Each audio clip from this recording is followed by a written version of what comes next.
What's up, friends? Welcome into another edition of Rock Chalk Sports here on ESPN Kansas City and KansasNation.com. Alongside, actually not alongside, but I have Tyler Brewer and Elijah Schmidt running the operations right now. I'm taking you through the rest of this week. We got a packed show for you today as JHX Hoops goes down in Bramlage to Purple Rain, 80-61. I'll break that down here in the opening segment. I was out there getting a lot of content, and I'll kind of break that down, talk a little bit about what I saw in the game, different things. Michael Beasley, just the worst. He was actually, it annoys me because it is fun. Like, I understand it, and he's just always kind of been like that. There's like a true, psychopath. So I'll break that down, break down what I saw from the TBT game. They're going to be playing tonight in Topeka at Lee Arena at Washburn's campus. That's the home base for JHX Hoops. That's going to be going on tonight at 7 o'clock. You can hear, by the way, play-by-play coverage on ESPN Kansas City, as well as KansasNation.com. I'm going to be playing that on our website, so be sure to be tuned for that. In the second segment, going to hear from Sherron Collins, head coach of JHX Hoops. He was made available to the media afterwards, just kind of broke down the game, what they saw, some different kind of adjustments and things like that. After we hear from Sherron Collins, going to be talking to Henry Greenstein, the California kid, KUSports.com and the Lawrence Journal-World. Going to be talking all things TBT, maybe a little basketball stuff as well. Got an interesting thing floating around the Twitterverse about Melvin Council Jr. and his potential to maybe return to Kansas. I know KU has 2 spots right now, so that'll be certainly interesting to kind of see what happens there. If this does happen, I mean, it's just going to be an absolute mockery of the NCAA. Henry talked about that as well, so privately to me. So I'll talk to Henry about that, maybe some other KU basketball stuff, talk to him about a little KU baseball, Field of Dreams. Also, Jennifer McFalls extended, so that's really cool stuff. That's really exciting. KU Mailbag coming up after Henry G. Got a lot of good questions here in the KU Mailbag. Some LeBron questions. By the way, this was off the record, but I did ask Mario Chalmers yesterday where LeBron is going, and he said the Miami Heat. So I don't know. Maybe Mario's a little biased, right? Because he did play in Miami with LeBron. I don't know if they're still in contact. I don't know if they text each other or whatever. I don't know if he has really the insights on that. But Mario said the Heat, so I'm going to take his word for it and maybe put a little something on DraftKings for that. But yeah, a lot of cool stuff here in KU Mailbag. Shout out to everybody who sent in their questions. If you haven't sent them in yet, there's still some time. You can send them in, honestly, whenever, and I'll answer it next week. Or, if it's afterwards, enter them next week. But yeah, shout out to KU Najee, Cole, Tyler, a bunch of great questions in the KU Mailbag. After that, going to be hearing from a couple of JHX Hoops players. I was going to say Jayhawks, but I guess, yeah, they are Jayhawks, but they don't have a mascot, I guess. JHX Hoops, what are they? The Jayhawks? I don't know. We'll figure it out. But I got a chance to talk to a couple of players afterwards. Billy Preston had 15 points yesterday. I got a chance to talk to him, as well as Frank Mason and Mario Chalmers. Got the chance to catch up with them after the game. Honestly, that was cool for me because I got to talk to Mario Chalmers after the game. That was I was hanging around after the game because there wasn't really there was a formal press conference with Sherron, but afterwards I was just kind of hanging out outside the locker room, just waiting. And I rode with Jimmy Kaufman from Sports Radio 810 WHB, and he was like, hey, you about ready to go? And I was like, no. I was like, I'm going to wait here until Mario Chalmers walks out of that door, and I'm going to get him for an interview. So that was a lot of cool. That was pretty cool, a lot of fun. So we'll hear from those guys. And then we're going to continue our Chiefs opponent outlook, going to look at the Raiders. They are bad. They're going to be bad once again. They do have Fernando Mendoza. They also have Kirk Cousins. So we'll see. Ashton Jeanty also good. Who knows? Brock Bowers is a nice tight end. I'll kind of break that down. Also, Max Crosby, still with the Raiders, even though he went to the Ravens and then now he's back with the Raiders. And that was a whole weird thing that went down. But still the Raiders. He is questionable as of right now. So I mean, he should be healthy probably by the beginning of this season. This is going to be week 4. After the Raiders, the Chiefs get a bye, which I think is interesting. I don't love the early buys. I think I like a bye more towards the middle of the season. But again, if you drop one to the Broncos and the Colts, you have a nice little, quote, palate cleanse. No games are really palate cleanses in the NFL. But when you get the Dolphins and the Raiders back-to-back, both of them are away games. But you get that nice little palate cleanse, and then you get a bye before finishing off the rest of the season. So that'll be interesting to see. I'll break down the Raiders as well. But first, I wanted to talk a little TBT with you. I first want to tell you about Crown Automotive. Crown Automotive is the place to go if you're in the market for a new or used vehicle. They have a whole line of new Toyotas and Volkswagens, Tiguans, Taosas, Jettas, Camrys, Corollas, 4Runners, Tundras, Tacomas. Did I say Tacomas? You name it. They've got it. And if those aren't your jam, they have a whole line of used cars as well. The friendliest sales staff here in the tri-state area, including Nebraska and Missouri. You know what? I'm going to say the quad state area. There ain't no way there's friendlier sales staff in Oklahoma. You know what I mean? Think there's friendlier sales staff in Arkansas? No chance. No chance. No chance. Okay? Because it's Crown Automotive. That's what they're known for, the friendliest sales staff. And it's all run by the 2025 Lawrence Citizen of the Year, Miles Schneer. So you know you can trust them. Go to crownautomotive.com or crownmotorsvw.com to look at all of their options. Great friendly sales staff over there. Hey, let's talk a little TBT. JHX Hoops. They go down to Bramlage and lose 80-61. Not good at all from what I saw in this game. JHX Hoops got a little bit better in the third quarter. They actually outscored Purple Rain 24-18 in the third quarter. And the way that it works is you play 3 quarters and then you play like half of a fourth quarter where you get down to 4 minutes in the fourth quarter and then they go to the Elam ending. It sucks, man. It absolutely sucks. And a couple of things on this. Michael Beasley is an ass. He is just like the worst. Like, I can only imagine he's the worst person to ever play basketball against for 2 reasons. Number 1, he's the biggest trash talker in the world. And number 2, he backs it up so well because he's so good at basketball. And yeah, is he crazy? Absolutely. Is he, just an absolute jerk? Yes, of course he is. But he had 20 points and he was in your ear the entire time. And he was, through the shoulder at Tradeon Hollins, which I thought was kind of a jerk move. And he was saying like, oh, who are you? Like, I don't even know who you are. Fair. I mean, he played at JUCO in Omaha, but he also led the nation in steals for a year whenever he was at Omaha. But Purple Rain, if you look at the styles of basketball that you saw between JHX Hoops and Purple Rain, 2 very different styles of basketball. Because Purple Rain, they were actually playing like organized basketball, right? You would see drives, defense collapse, kickouts, swings, finding the open man, utilizing your big men, utilizing lobs. Like, they just knew where everyone was. Their team chemistry was substantially higher than Kansas, whereas not Kansas. I keep on saying Kansas, but it's JHX Hoops. JHX Hoops. JHX Hoops, what it felt like every single possession was essentially Frank Mason ISO, Billy Preston ISO, Marcus Garrett ISO, Zeke Mayo ISO. And then they would dribble around, get a little half of a drive, pick up their dribble, panic, turn around, and try to throw it to the next guy, right? They weren't actively looking for passes. Everyone was trying to go ISO. And I think everyone was trying to play hero ball. When you have 5 guys on the court trying to play hero ball, like the one guy who I saw who wasn't trying to do that, honestly, was Jacob Hanna, who is a former Washburn player, right? He was bouncing around looking for passes and doing the right things, grabbing rebounds, and he's not even that big of a guy. You didn't see crashes to the boards. You didn't see like actively looking for passes around the perimeter.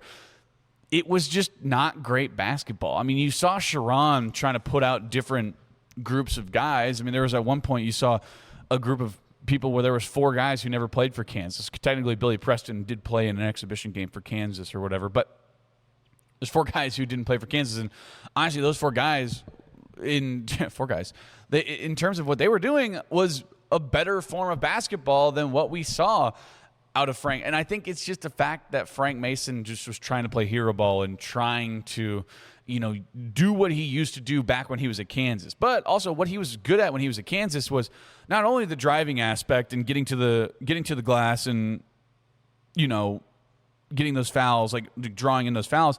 He was also good at facilitating as well. But the defense that Purple Rain was playing was so kind of smothering that, like I said, you would see those little half drives.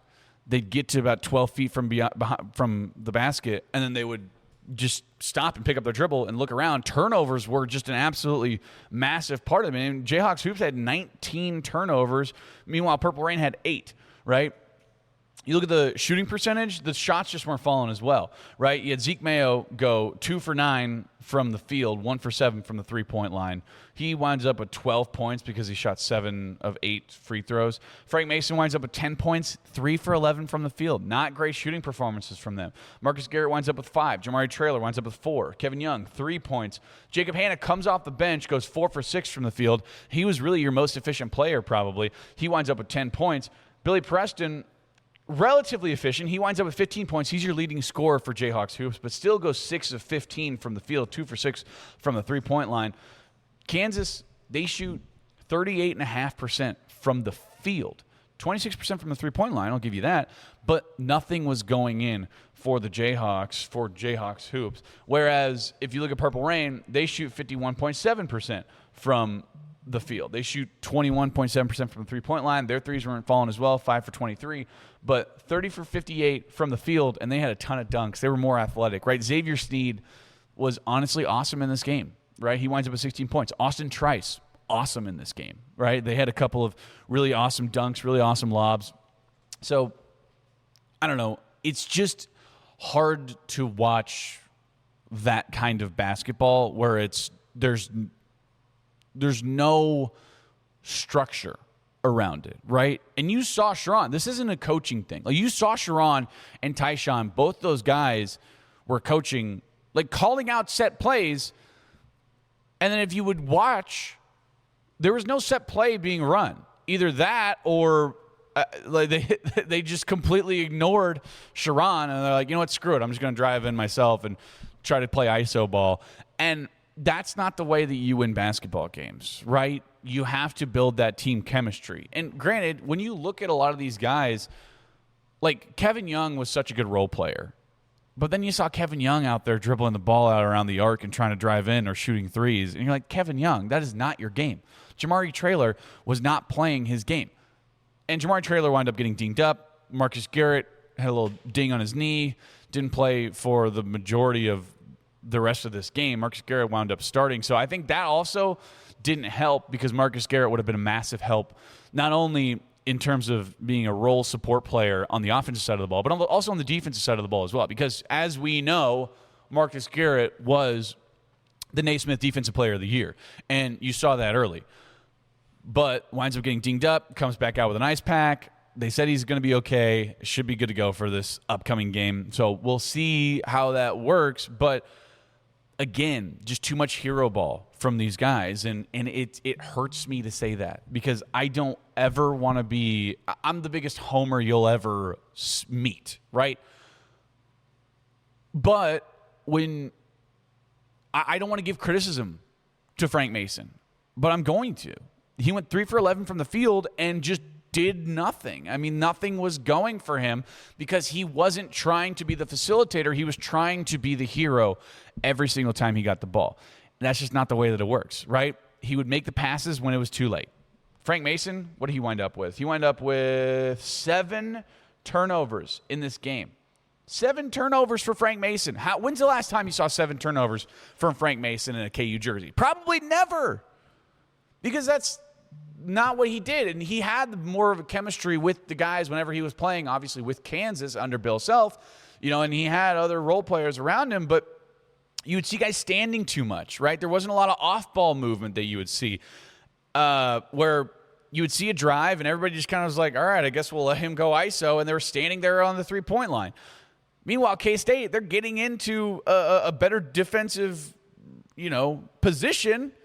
They would either collapse or they would get into the passing lanes, and then you would see Frank pick up the ball, look around, nobody's open. Yeah, of course nobody's open because they know what you're going to do. You're going to drive into 12 feet from the rim and then just not do anything. So, yeah, again, that one hurts me a lot because I love Frank Mason. He is my number one, he's probably my number one all time just because, it's personal. I don't know if he's the best player ever, but, personally, I love Frank Mason so much. But yeah, he just didn't play a good game, man. And, I talked to him afterwards. He said he hadn't been training with a ball like that all summer long, and just trying to revert back to just kind of having to be that hero. And it just wasn't working for him, right? And you saw some other guys do some okay things. Like Carlton Bragg was fine. He winds up with 4 personal fouls, only 2 points. But Tradeon Hollins, Mario Chalmers, they come off the bench. Chalmers had 8 minutes. Hollins had 6 minutes, and Hollins and Michael Beasley, by the way, were kind of going at it for a little bit.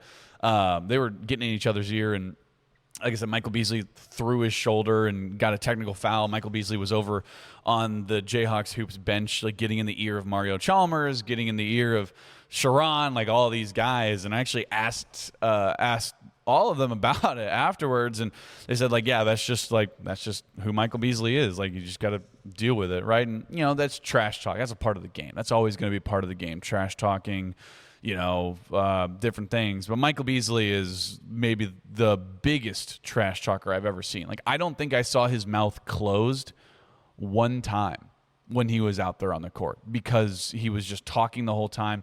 He was showing his teeth in a predatory fashion. It was crazy to me, right? He's a legit psychopath. But again, it's probably really annoying for these guys because Michael Beasley can back it up. The trash talk is so bad, but the play style is so good that you're just all right, man, you win, I guess. And Beasley was so good. And you talk about facilitation, right? He had 6 assists, and Beasley was just finding everybody. He had 20 points, 6 for 13 from the field, 2 for 8 from the three-point line, 3 defensive rebounds, three rebounds total, 6 assists, 2 steals. Beasley was getting in those passing lanes. He was finding his guys, and he was playing clean basketball. And it's really unfortunate because you see some of the older guys for Kansas, and I'll even throw Jamari Traylor in there. Jamari Traylor got dinged up a little bit. Marcus Garrett got dinged up. Marcus Garrett's not an older guy, but I think really if you look at it, the only positives that you saw from this Kansas squad were they were getting some open looks on the outside. Zeke Mayo was shooting some threes. They just weren't falling. I think those will come. I think those will start to fall, right? You saw Billy Preston and his athletic ability, and it just, again, makes me a little sad. Every time I watch TBT, it just makes me a little sad about kind of, how these guys never really panned out, especially Billy Preston, because Billy Preston's played for the last 2 years for this TBT team. Billy Preston's so good. He's so good. He's so raw, and his ability to create. I wish he would have done more in the front court, and I wish they would have gotten the big guys implemented more, right? Because Jamari Traylor didn't do a whole hell of a lot. He had 4 points, 3 rebounds. Kevin Young, 3 points, 2 rebounds, in 13 minutes. Jamari Traylor played 20 minutes in this game. So the big men were not getting utilized as much. I actually asked Frank Mason about it, and he kind of agreed with me. He's like, yeah, we need to get the big men going more. But at the same time, if you're driving into 12 feet from the basket, the defense is going to collapse. You're not going to be able to get it to the big men, right? Swing passes, work the ball on the outside, off-ball movement, right? You got to, and I don't want to compare the two, but you almost have to. It's you got to be a little like the 2014 San Antonio Spurs, where you're not dribbling, the ball's not on the ground, you pass the ball around the outside, wear the defense down, you're going to find some holes, right? This isn't a defensive stalwart team in Purple Rain, right? Dejon Gordon, bad. Brandon Childress, bad. Xavier Sneed, Austin Trice, Michael Beasley were their 3 best players by far and away. Sean Williams also had 15 points. Whatever. That's fine. 7 for 12 from the field. this isn't a good defensive team because, A, a lot of them are old, and B, a lot of them just aren't that good. But they were just getting in the face, kind of smothering, getting in those passing lanes, and JHX Hoops didn't have an answer for it. So, again, I mean, it's unfortunate the way it worked. And, look, the atmosphere was very heavily K-State involved, right? I mean, probably 85% K-State fans there, which that's how it should be, right? I mean, you're in Bramlage Coliseum. I understand that, right? But in order for Kansas to get back, I think they need to feel that environment on the flip side. I think they need to have, KU fans come out and support them in Topeka tonight. So if you're not busy tonight at 7 o'clock, make your way out to Topeka, make your way out to Lee Arena. I know it sucks because you got to go to Washburn. I hate Washburn. I'm going to be out there. Just go out there and support these guys because I think the environment helped a lot as well. I think that, like K-State, at least, or Purple Rain, they kind of fed off that a little bit. And you saw Michael Beasley hyping up the crowd. You saw Xavier Sneed hyping up the crowd. So, again, you don't want it to end this way. I don't want it to end this way for selfish reasons because I want more stuff to talk about in the summer. But I also want to see these guys succeed, right? There's $2 million at stake. If you look at the sheer talent level from both of these teams, yeah, they have Michael Beasley, who is the best player on the court. Everywhere else on this roster, Kansas is better. Right? Zeke Mayo is a better shooter than Dejuan Gordon. Frank Mason is a better point guard than any point guard that Purple Rain has on this roster. Billy Preston was probably the second best player on the court at all times whenever Michael Beasley was out there. Whenever Michael Beasley wasn't out there, Billy Preston was probably the best player, right? But he just needs to be able to create more. And again, I wish he would have done more in the front court, but when you have Billy Preston playing the way that he was, which was hitting those mid-rangers, hitting those, three balls, being able to drive, not only drive halfway, but actually get to the rim and try to draw those fouls. And there were a couple of, questionable no calls, I think, that could have gone Kansas's way. I didn't think the refs were perfect by any stretch of the imagination. But still, like, you just need that out of your guys, and Kansas JHX Hoops didn't get it yesterday. So, unfortunate. You go down to Bramlage and lose. It's not something that those guys are very familiar with. So I'm sure that one hurt, and you could tell Sherron was a little beat up about it after the game, and beating himself up about it after the game. And I think they're going to come back. They're going to have shoot around. They already had shoot around today. So yeah, I mean, this is a big one going on in Topeka. That's coming up tonight at 7 o'clock. You can hear coverage of it with Pat Strothman on KansasNation.com as well as ESPN Kansas City. But yeah, really heartbreaking stuff. Again, you hope for the best for these guys, and you hope it doesn't come to an end this early. So yeah, that's the recap of what happened yesterday out at Bramlage. Purple Rain defeats JHX Hoops 80-61. After this, going to go to the podium here from Sherron Collins, head coach for JHX Hoops. That's coming up after this on ESPN Kansas City, KansasNation.com. Welcome back into Rock Chalk Sports here on ESPN Kansas City and KansasNation.com. Got to tell you about Central Bank. With Jayhawk checking from Central Bank, Jayhawk fans can carry their pride wherever they go with the official Jayhawk debit card. It's a simple way to show school spirit every single day. Central Bank is proud to support the traditions and communities that bring people together. As a proud community banking partner of the University of Kansas, Central Bank is committed to serving Jayhawk fans with banking options designed for real life, on campus, at work, and everywhere in between. You can learn more about Jayhawk checking and the exclusive Jayhawk debit card at jayhawkchecking.com. That's jayhawkchecking.com. Central Bank, the proud community banking partner of the University of Kansas, member FDIC. JHX Hoops, they fall to Purple Rain 80-61 yesterday out in Bramlage Coliseum. Head coach Sherron Collins was made available to the media afterwards. Let's hear what Sherron had to say right now. We talked yesterday. We talked about the importance of game one. You guys did it. Now game two, how important is tomorrow night? It's really important. We're going home. That'd be it. Yeah, man, we wanted to get the first one. Obviously, it didn't come out how we wanted to. We got some other guys get going that we shouldn't let get going. Kind of knew Beasley was going to go for what he was going to go for. That was our plan, is to make it tough on him and then shut everybody else down. We just didn't do a good plan of that. How do you think you guys will respond? We'll respond. We'll get back. We'll go watch some film tonight. We'll get in the gym tomorrow morning, and we'll correct this. Everything that went wrong is correctable, so we'll get it together. And how important is it to get Lee Arena filled up? It's really important, so we need all our fans there.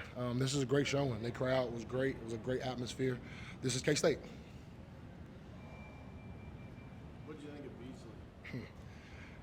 Beasley's going to be Beasley, what we thought he was going to be. Got lucky. He missed some shots that he normally probably would make open. He's tough, man. He's a tough cover. I mean, he's a pro. I think everybody know that. Best player on their team. Yeah, we just got to make stuff tougher for him. I think we let him get comfortable, and we gave him too much respect, for sure. Were you upset when you did the shoulder? Yeah, I mean, always you upset when that happens, and no need for it. But that's what Beasley doing. It wasn't nothing malicious. It's just that's how he gets in your head. He messes with you, and it was fine. Our guys responded well, but yeah, when you do that, you expect to get a retaliation or something like that. So. Was there any point where you guys felt like you were going to get back into it? Yeah, I mean, I think we had multiple times when we kept getting into 10, 8, 12 here. We was in that range, and we just got to it was hard for us to put 2 stops together tonight. We got to learn to put 2, 3 stops together. That's how we got to win the game. That's how we got to beat them. We got to put stops together. How do you get your big guys more involved? Getting on the film, and we seen some things they did. I won't give a lot out, but over guarding the ball screen, staying high on Frank. That's okay. We want them to do that, and we'll make some adjustments. Maybe put Billy and Frank in make a playmaker screen, and we'll hurt them for that for sure. We'll get to the film, and we'll get our big man involved. We got to. Are the guys upset? Of course. I think any athlete that's a competitor, you compete to win, and every win, every loss matters. But, to lose the right way, is always giving your all or, losing by 1 point. To lose the way we lost is unacceptable the way we play. And they know that, and they feel that, and the talk's already about tomorrow. So we're in a good – I like where our attitude's at and how we're going to respond. You played some big games. Do you like the challenges that tomorrow presents? That's kind of up to Yeah, I think that's the pressure that we always face at Kansas anyway. It's always to win every game, and if you don't win a game, it's the end of the world. So I think we've all been under that pressure, under that umbrella. So we'll respond. We'll give some guys some treatment, but I'm for sure, like a guy like Frank, Frank's probably going to punch a wall or something later on. That's how much of a competitor he is, and you can feel it. I can feel how he feels, so we'll get Frank tomorrow. Yeah, I mean, Marcus we knew what Marcus did early in the first half. The first quarter, he just banged knees. I think it was Snead, and somebody banged knees with him when they fell.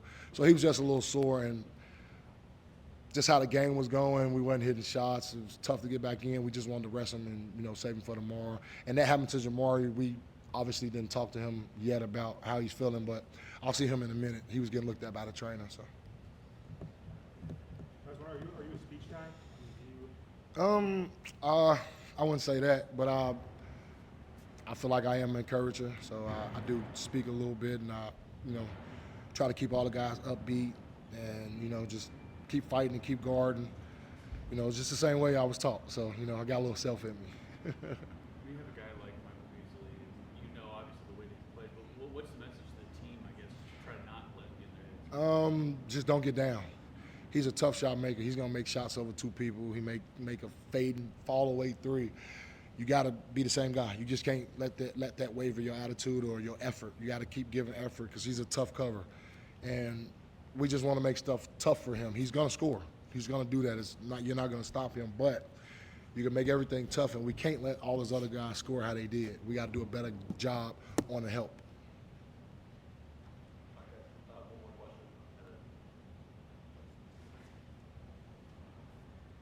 The biggest challenge for you guys tomorrow night is? Rebounding, responding, toughness. I think it was a sense of toughness that they played with. Never could blame the refs. You just got to be tougher as a unit. You got to be tougher. They was a little physical, but bottom line, got to be tough as a man's game. So, got to be tough as a unit. We'll do that. We'll get back. And I know these guys, man. I know them. I didn't get to play with them, but I know them. I've been with them for a while, and the way we played tonight is not the way we practice. It ain't the way we play. So, we'll get a better effort. And, it's going to hurt tonight, but good chance is we got another game tomorrow. Thanks, Thanks, Sherron. That was JHX Hoops head coach Sherron Collins addressing the media after the 80-61 loss over Purple Rain. They got another one coming up tonight out in Topeka, Lee Arena, Washburn's campus. Be sure to get on out there and support your Jayhawks because it's technically a home game for them. So be sure to support them because the environment at Bramlage, honestly, was great, so you need to recreate that with Kansas fans. Coming up tonight at 7 o'clock, you can hear play-by-play coverage on kansasnation.com as well as ESPN Kansas City. Hey, after this, a little taste of California for you. We got Henry Greenstein, KUSports.com, and Lawrence Turner World joining the show after this on Rock Chalk Sports, ESPN Kansas City, and kansasnation.com. Welcome back into Rock Chalk Sports here on ESPN Kansas City and kansasnation.com. Hey, got to tell you about Jocelyn's Jewelry, locally owned for over 40 years. Gary Jocelyn and the entire Jocelyn family. They're proud to have earned the trust of 3 generations of customers. They believe Jocelyn's customers come back again and again and refer their family and friends because they treat each customer with the respect and integrity that they deserve while offering the best and fine jewelry at a fair price. They've been the jeweler that you'll recommend to your friends and family. That's their reputation. They're the jewelry store that you'll want to go to because they're going to be honest with you and treat you fair. You need a chain or some other items fixed, you can just go in. They'll fix it while you wait. Really cool stuff. So go to Jocelyn's Jewelry. It's right in front of the big grocery store, right in front of the Hy-Vee at 95th and Antioch in Kansas City. Jocelyn's Jewelry, the jeweler that you'll recommend to your friends and family because you can trust Jocelyn's. Henry Greenstein, KUSports.com and Lawrence Turner World. What's going on, man? Last time I saw you, we were out in Bramlage Coliseum late last night. I know, it feels like it was just yesterday. It does feel like it was just yesterday. Did you get some sleep last night? What time did you actually get home last night? I got back at about, because, I drove in a delightful car with our friends Shay Wildebohr and Gary Bedore. Sure. And so there was some dropping off required, and we met in a Walmart. But I eventually got back at like 12:30. Okay, that's so not it wasn't bad. honestly that bad. I mean, compared to I think about the K-State football game at Bramlage. Man. At Bill Snyder Family Stadium a couple years ago. I didn't get back until 2 or 3 in the morning after that one. Tough. So we'll see if they give them a late time slot for this year's K-State. That'll be so exciting. Yeah. It's always fun because you're like, oh, yeah, Manhattan, it's like in Kansas, so that's an easy trip. But it's like, it's just annoying enough to where like you can't get a hotel room. But also, it's like Exactly. if it's a late, you're like, all right, I'm getting back at like 3 a.m. And shortly before you got here, the K-State game, the basketball game in 2024, when we all emerged after that crushing overtime loss for the Jayhawks, there was a thick layer of fog that made it impossible to see anything. Man. It had descended upon. Well, you didn't go to the K-State game this year. No, I didn't. That was the worst snowstorm I'd ever driven in. I was driving like 20 miles an hour on I-70 the whole time. I made a business decision That's for that one. that's smart. That is very, It was very you smart. and you and Gusky out Yeah, there, it was right? just me and Jordan. Yeah. I think Gary might have went out there No, too. I don't no, think so. Gary, yeah, it might have just been me and Jordan. Man, that was bad. Hey, let's talk a little bit about the game last night. JHX Hoops, they fall to Purple Rain 80-61. I talked a little bit about this in the open. To me, Purple Rain was playing good team basketball, and JHX Hoops was ISO, drive into 12 feet to the rim, panic, pick up your dribble, look around, turnover. I mean, is that your assessment, I guess? Like, what did you see out of that game yesterday? It was not very fun to watch. And, neither of these teams is going to have this resplendent team chemistry on display. Sure. It's almost exclusively composed of people who have never played together before. But that being said, Purple Rain has a lot more continuity from its teams in previous years, and it looks like it had a sense of who wanted to do what at what time. Yeah. For JHX Hoops, I will grudgingly call it, even though yesterday's announcer also said JHX, yeah. So I texted Tyshawn about it. He said it's JHX. I know. I believe him since it's his team. Yeah. But shout out to Mitch Fortner, by the way, the K-State announcer. Very nice guy. I've been on his good. radio show a couple times. Nice. Anyway, he was saying JHX, but Okay. no one came down to correct him. In any case, it felt like each possession, it was just taking turns having a different person do ISO ball. Yeah. And, Billy Preston, he's so fun to watch sometimes because he can do these acrobatic leaning jumpers and kind of these slick moves inside. But when he tries to dribble, it can be rough sometimes. And he committed 3 first half turnovers that way. I think Frank might have had 4 in the first half. Yeah, I think that's right. He finished with 7 total. Yeah, it was ugly. If you want to take any positives, they settled in a little bit more as the game went on, particularly defensively. I thought Jacob Hanna was great. Yeah, I do too. I literally, that's what I said. He's a player. You know how much I hate giving Washburn guys credit. Yes. But like he was the only one like trying to play team basketball and also like crashing the boards too. Yeah. You didn't see a lot out of the big man either. And a great athlete, as that two-handed dunk demonstrated. Absolutely. I think it hurt the KU alumni a little bit that Marcus Garrett missed the final 21 and a half minutes of the game. Yeah. We'll see if he plays tonight. We'll see if Jamari Traylor plays tonight. I will say it was not the most inspiring showing, all things considered. You know, I've seen games where in the last 3 years where the KU alumni teams have not looked great, but they have still found a way to kind of grind one out. This one, they were out of it from the opening tip-off. Yeah. So it's going to be tough to turn around and completely flip that result. You know, unfortunately for them, Lee Arena will not have the same home field advantage as Bramwich. No. I think KU fans will be a majority, but there will probably still be a large K-State contingent. Well, there. I don't know if you know this about Topeka. Topeka is like split right down the middle. Yeah, exactly. I mean, that's always been the case of like it's like 50-50 KU K-State. What's always interesting to me is when I hear about like little pockets of KU allegiance out in the western area and just town. It seems like it's idiosyncratic from one town to the next. Yeah, idiosyncratic. Let me write that down. Whether they like KU or K-State. You took the word out of my mouth. Idiosyncratic. That's a good one though. You can use that in all sorts of contexts. I will use that every time. You know this about me. Anytime I learn a new word, I use the hell out of it. I feel like I'm the one responsible for you using ingratiate slightly incorrectly a lot on your I show use it a recently. lot. Well, I keep on saying it's more of a bit that I do. Like I keep on saying like I keep people up to breast. Thing, yes. Yeah, I But said the androgynous the other day. You were trying. Was it someone who had two different Yeah, capabilities? Yeah. So you were kind of thinking of like amphibious, but Yeah. that's not right either. No, it's not. No, ambidextrous. Yeah. Well, as we know, It's not even. As you know, ambidextrous has narrower applicability than I once thought because the Sickos committee came at me. Oh, that's right. Once for using it to describe a punter when it's actually ambipedal. Ambipedal. Okay. I learned something new that day. Shout out to Sickos Committee. Shout out to them, man. I met. You got my sticker on my. I think his name laptop. was Jordan from the Sickos Nice. committee in Dallas, and he provided those stickers. Let's go. Anyway, JHX Hoops. JHX back Hoops, at it man. tonight at the home of the Jayhawks. Yeah. and the Ichabods. The home of the Ichabods. What's even an Ichabod anyway? I mean, I will say this: like in the third quarter, Jayhawks Hoops did outscore Purple Rain 24-18. So like, It didn't feel like no, it didn't. But they picked it up a little bit, right? And like, really, if you wanted to look at positives, like Jacob Hanna was a positive. You didn't see a lot out of him. But then you look at some of the negatives, and I said this because I'm such a homer. I never want to give criticism to Frank Mason. Yeah. But I think he certainly deserves it Yeah, because he was 3 for kind of 11. leading the charge of the ISO ball, half drive, pick up the ball, panic, turnover. Yeah. I mean, it was just like It just was wasn't- grim, and I think that the K-State alumni came out and knew they were going to try to make Frank's life as difficult as possible. Yeah. And they succeeded because he went 3 for 11. Mm. It's just this backcourt. We'll see what they can do tonight, but it looked a lot better on paper than it has been in practice. You know, you got 2 strong offensive pieces with Frank and Zeke. You got 3 lockdown defenders with Garrett, Hollins, and Hanna, and they've been running 3 guards, so they've been able to maximize using them. But I asked Sherron about this yesterday, but I think the lack of big men was on full display.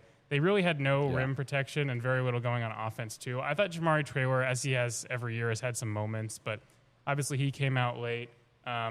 Carlton Bragg was mostly a non-factor. Andrew Orr, my guy, all of a sudden was also a non-factor. So they're going to have to do something. You know, Sherron said they thought they saw something in the game they could potentially exploit. We'll see how that goes. Yeah, for sure. Henry Greenstein, KSports.com, and Lawrence Journal World. How was it watching Michael Beasley in person for the first time? We talked about this off air. Got to be the most annoying person to ever play basketball Yeah, against. he's got a demeanor all his own. And, you know, I guess I said he was showing his teeth like a predatory. Yeah, he was like making these crazy Joker smiles. He's a psycho, man. It's crazy. He's interesting. He kissed someone. Yeah. He kissed Carlton Bragg. Yeah, and then he was headbutted asked- Tradeon Collins, and then he threw a shoulder into Tradeon Collins. He was asked post game, and he said, "Oh, I didn't kiss him. Michael Beasley did that." Like he's playing a character. Did you see that? one? No, I didn't. Check that. It's on Cole Emplett's Twitter. I think so I think Wyatt Wheeler asked him about it. Oh, from my the gosh. Capital Journal. Yeah, he's a character. Obviously, I remember him from playing with and against him in NBA 2K back in. That's my. Of course. I was not like a big college basketball guy, so my only exposure to most basketball players is through NBA 2K11. Sure. That's fair. So if they were playing in that time, he's probably good in that game. He was decent. I think that was maybe his last full year in the NBA for a while. Like he went over to China or something. Yeah. I don't remember the exact timeline. I Then forgot he that came back to the Knicks or something for a little bit. Yeah, he had a couple. I forgot that he and Chalmers played together in the NBA, but that makes sense as to why they now play together in the Big Three. But it's hard to disagree with saying he's kind of a psycho out there. But I mean, it's entertaining. It is. I can only imagine that the JHX Hoops players were tiring of it very quickly. Yeah, absolutely. And I said this, is like, it's so annoying because like he's the biggest trash talker in the world, but also he can back it up because he's really good. Yeah. I mean, he is a nice player. Henry, let's talk a little actual KU basketball. I texted you a little bit about this. There have been some stuff kind of going around. The Twitterverse and different sources saying some different things. Apparently, there's something where Melvin Council kind of has a path forward, if you will, or at least is trying to carve a path forward to potentially get another year of eligibility to come back to Kansas. I guess break that down for us, because I mean, I'm not the most litigiously read. Am I using this right? Kind of. All right. I'm not the. I don't know legal. You're not up to date on modern jurisprudence. I don't know. Yeah, I don't know legal stuff. But you might have more of an insight on this. I mean, kind of explain to me like what exactly is happening with this whole Melvin Counts thing and what these rumblings are. Well, here's my initial comment, independent of anything related to discussions of counsel in the last day. From where I'm sitting, Melvin Council has a worse case to play next year than someone like Trey White, even.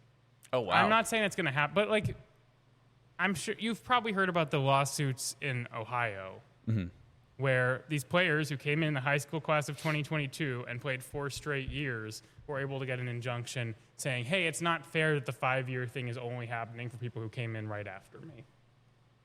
So from my perspective, Trey White, who played 4 straight years, I mean, he did well in the summer league, obviously, and I'm not saying that I've heard anything about him doing this. It's just a hypothetical. Sure. He has a better case than anyone. Wow, He played 4 straight years. He could try to do what the people in Ohio did. But the one who's been pursuing it is Melvin. And the problem I see from his perspective is he's already played 5 seasons, and so far there really haven't been all that many rulings to achieve what he's trying to achieve, which is to say, hey, neither of my JUCO years should count. Because he played 2, Sure. and then he played 3 at the Division I level. So for him to get a 6th season overall, that would entail neither of his JUCO years having any bearing on NCAA eligibility. And to this point, I don't think that players who have pursued that particular avenue have had a lot of success. Okay. You know, if you look at the newsletter that Mike Vernon sent out yesterday, it says Council's waiver was denied. I don't doubt it, because the entire waiver process is supposed to wrap up in a week. As we're recording this, July 31st is the last day for anyone to submit a waiver before waivers go the way of the dodo. So I don't deny that he's already had a waiver denied at this point. But, you know, the clock's ticking. We're drawing closer to the fall semester. This kind of stuff has to get figured out. And from my perspective, I just don't see the case that Melvin has. And I'll be very interested to see if he's somehow able to find a way to get eligible, because it would defy even like the outlying examples of players being able to attain eligibility. His, to me, would go beyond that. Yeah.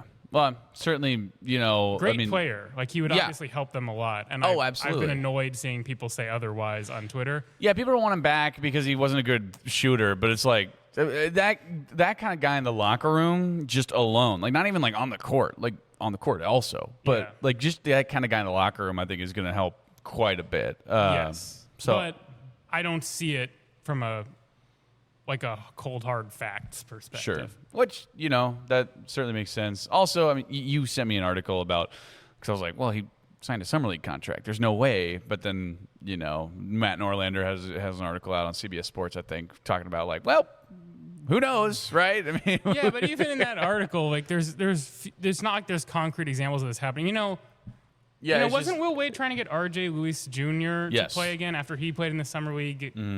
Has that worked? I don't think that was successful. I don't think it was successful. I think R.J. Lewis like committed to LSU. Yeah. I don't think he's gonna play. Well, We'll see, because as everyone knows, there's no rules anymore, and you can basically just do whatever. That is very true. No rules. It's like The Purge. Or that new movie. The one where about like you can like premarital sex is outlawed or whatever. Yeah. That movie. Yeah, I saw that that trailer. I was It's like, very what? confusing because you get through like half of it before you realize there's anything weird about it. Yeah, it's a weird movie. Yeah. It's a weird trailer. I don't know if It's being promoted like it's a totally normal. I thought it was a rom-com. Michelob Ultra commercial, honestly. Well, you probably think many things are Michelob Ultra It's true. commercials. It was as very. an It had a avowed very fan. big emphasis on like Michelob Ultra bottles, like in the first like 5 seconds. You are Go not back immune to propaganda. Go back and watch it. clearly. No, I'm not. No. I'm a sucker for good advertising too. Okay, I'll go back and watch it, and I'll keep that in mind. You should. Javon Bardwell is interesting. So obviously Kansas is continuing to look for somebody. They have 2 open roster spots. I'm sure they'd be open to having Melvin Council Jr. back. It seems like the Malik Ewan thing, that ship has kind of sailed. Don't know where it lies with Mihailo Muzikic, but we're hearing some things. Also, Michael Swain, 24/7 Sports, came out with hey, Javon Bardwell could potentially reclassify and come in. We heard this from the beginning that he was trying to do this, but then it felt like that kind of was pushed back, and it's like, all right, well, Kansas will get him for 27, but now it seems to have kind of come back up to the forefront again. I mean, is this a real possibility? It is. To me, the ebb and flow has been for a couple of reasons. You know, when Bardwell first committed, it was really early, and so everyone's thinking reclass. And then he even had a video where he was talking to Taylon Kinney, I want to say, and maybe even mentioned something like, I'm trying to. But anyway, so initial rumors of a reclassification made a lot of sense. Then KU gets Tyron Stokes, and they fade a little bit because they play similar positions. Right. But then the 5-year eligibility thing happens. And as we have discussed on this show, Bardwell is old for his class to the point that his 5-year clock, I mean, it will start next month. Yeah. So in theory, like, he's missing out on a chance to have another year of college basketball if he doesn't reclassify immediately.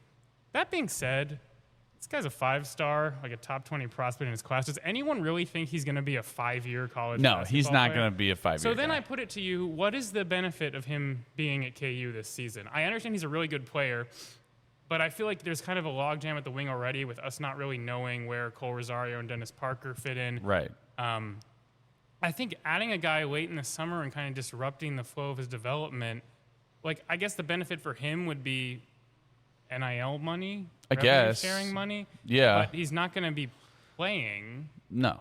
Well, 'Cause, I mean, no, it's hard to get both of those guys out there at the same He time. would play, but you don't think he'd play very much early, probably. Yeah.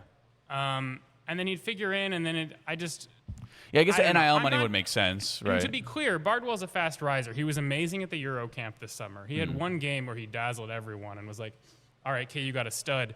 I just don't know if it makes a lot of sense from a roster management standpoint to slot him in right now, because I really don't think the 5-year thing is a concern for him, and I think that Stokes is going to be so dominant at the wing position, both in terms of minutes and ball handling and everything else. It's difficult for me to see those two complementing each other. I don't know. What do you think? I agree. I think that we have not too many, but like there's just not enough minutes to go around, right? Unless you want to slide, Stokes to the 4 and Dawes to the 5, then sure, right? But the 5 spot is questionable. But you don't want to do that because that's not Stokes' primary position. He's way better at the wing spot, and he can even bring the ball up if you need. And also that takes minutes away from Blyden and Parker and Rosario. And I think that you have an embarrassment of riches at the wing spot almost already, and then you add him in. It's like, all right, well, when is he going to play? And like you said, what is the benefit, right? Yeah. I think it's better just to have him for next year. Like, I have no idea if right now, late July, is Bardwell better than Cole Rosario with a year in college under his belt and Dennis Parker with 3 years in college under Probably his belt? not, Probably not. So, it's hard to say. And also, again, great player, had a good showing at Eurocamp. The 2027 class is weaker than 2026 Did I get that right? I think most people tend to believe that Bardwell would be ranked lower if he were in the 2026 class. Right. People said that about Stokes, too. People said if Stokes was in... 2025 was on a level all its own. Yeah, clearly. but people said that Stokes would have been like the 7th or 8th best guy in last year's Seems class. plausible. Yeah. Wanted to ask you about this just because you had a tweet about it. Everyone on KU basketball, they grew. Everyone's an inch taller. It's funny how that happens. So that's crazy. And it's Take Kinney's 6'3", Stokes 6'8", Mordini 7 foot, Dawes 6'10", Parker 6'7", Barnett 6'4", Davion Atkins 6'10". Yeah, I have my doubts about some of those.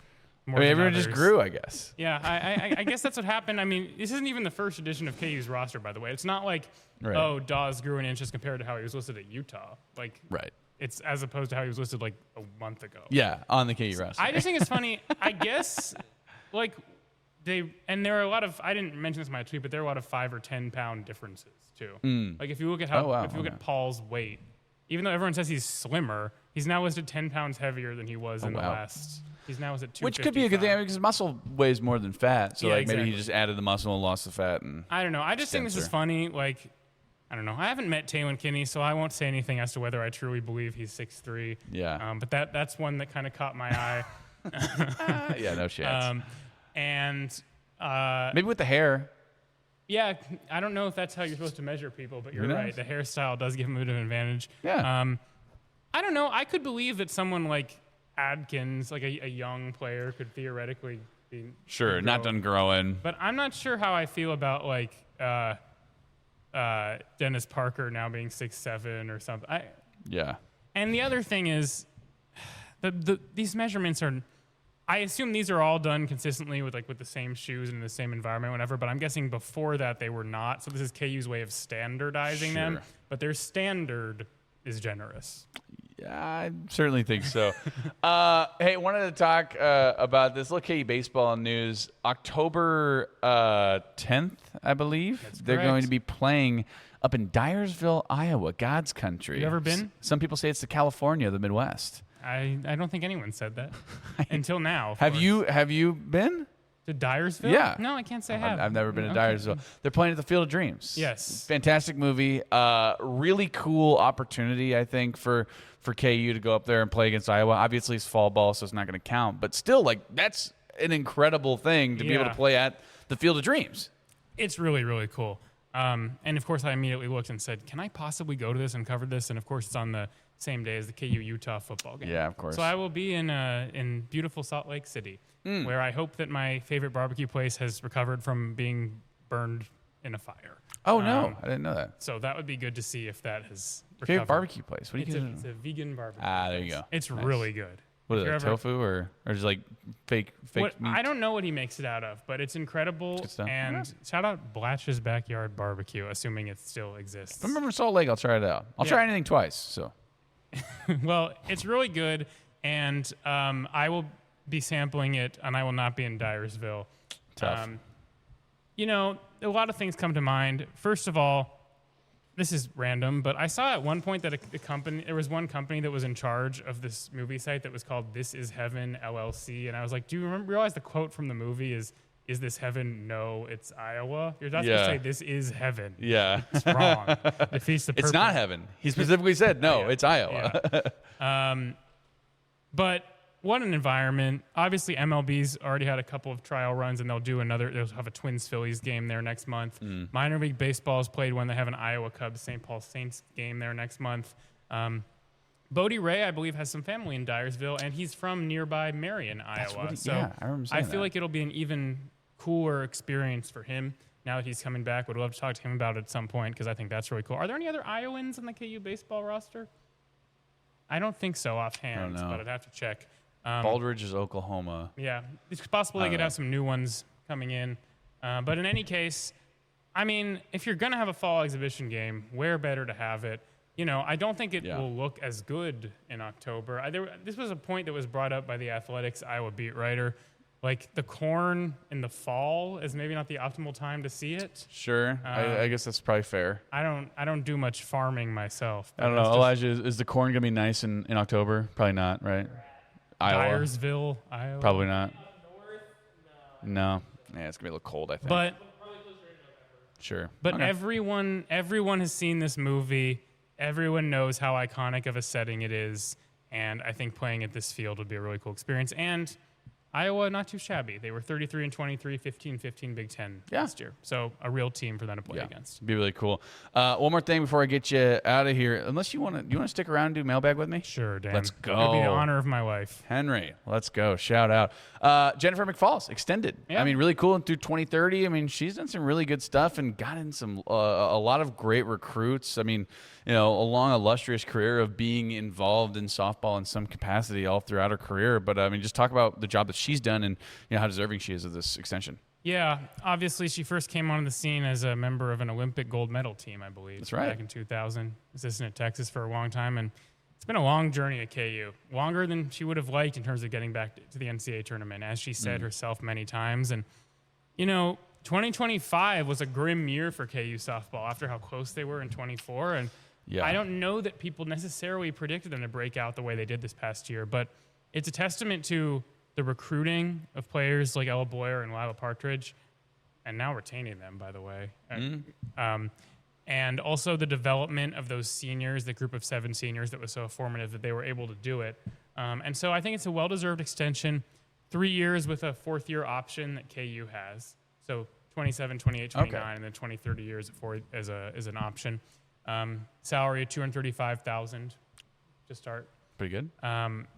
And, there's been this offseason has provided some encouragement. I think that they'll build on the momentum. When you look at those 4 transfers you guys talked about the other day, this is not a program that has been active in the transfer portal. Right. Like, this is uncommon for them, and they're all infielders. And I think they clearly saw, well, we don't have Campbell Bagshaw and Haley Kripe anymore. Right. We got to get some infielders. And so they brought in 4 pretty competent-looking players. And when you combine that with the ability to retain, I mentioned Boyer and Partridge, Blakely Barber, Chloe Barber, Caden Stafford, Ava Wallace, and a whole host of others. There's reason to believe they can build on what they did this past season. So, well-deserved extension for McFalls, a testament to the patience that Travis Goff showed to kind of wait for this program to take shape. And I'm excited to see what they can do going forward. Yeah, absolutely. Henry Greenstein, ksports.com, and the Lawrence Journal World. Hey, thanks so much for coming on. Yeah, my pleasure. Yeah. Hey, after this, we got KU Mailbag. By the people, for the people, the KU Mailbag on Rock Chalk Sports, ESPN Kansas City, and KansasNation.com.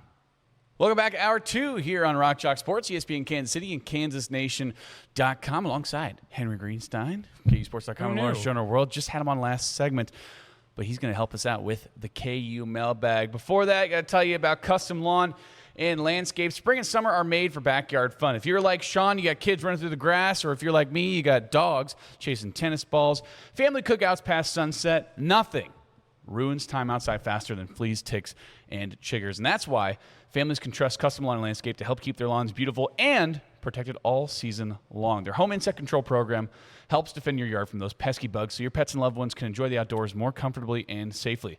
Right now, when you sign up, your first application is 100% free. That's right, Henry. I said free.